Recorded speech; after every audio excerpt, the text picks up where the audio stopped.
এই জীবনটা একটা যুদ্ধক্ষেত্র, আর প্রতিদিন এই যুদ্ধক্ষেত্রে এক নতুন লড়াই তোমার জন্য অপেক্ষা করে থাকবে। আর এই লড়াইটা হবে শুধুমাত্র তোমার একার জন্য। আর এই লড়াইটা যদি তুমি একাই লড়তে চাও, তাহলে সেই পথে তোমাকে একাই হাঁটতে হবে, একাই লড়াইটা লড়তে হবে। অনেকেই তোমার মনোবল হারিয়ে দেবে, তোমাকে বলবে যে তুমি পারবে না, তুমি একা কখনোই লড়তে পারবে না। এই সব কথা শুনে যদি তুমি পিছু হটে যাও, তাহলে তুমি কিন্তু পিছিয়ে পড়বে। তুমি তাদের কথা মানলে তুমি মনে মনে ভয় পাবে, আরও বেশি নিজেকে গুমড়ে গুমড়ে রাখবে। তোমার মনের মধ্যে নিজেকে নিয়ে একটা সন্দেহ তৈরি হবে। মনে রাখবে, নিজের স্বপ্ন পূরণ করতে হলে নিজের ভয়কে আগে নিজের জয় করতে হবে। তোমার এই ভয়ই তোমার অনেক বড় শক্তি হয়ে উঠবে।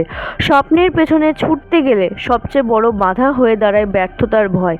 মনে রাখবে, যুদ্ধের পথে নামতে হলে অনেক বেশি কষ্ট জীবনে আসে, আর যারা অনেক বেশি কষ্ট করে তাদের জীবনে কিন্তু সফলতা অপেক্ষা করে থাকে।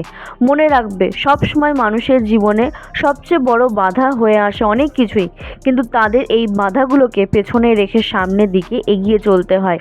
তারা পড়ে গিয়েও উঠে দাঁড়িয়ে সামনের দিকে এগিয়ে চলে। সব সময় এটা জানবে যে যারা একবার থেমে যাবে তারা আর কখনোই চলতে পারবে না, তাদের সব স্বপ্নগুলোও থেমে যাবে। তাই বন্ধু, কখনোই থেমো না, সামনের দিকে এগিয়ে চলো।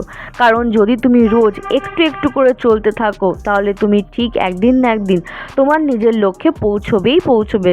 নিজের লক্ষ্যকে সামনের দিকে রেখে এগিয়ে চলো। দেখবে যে বনের রাজা সিংহ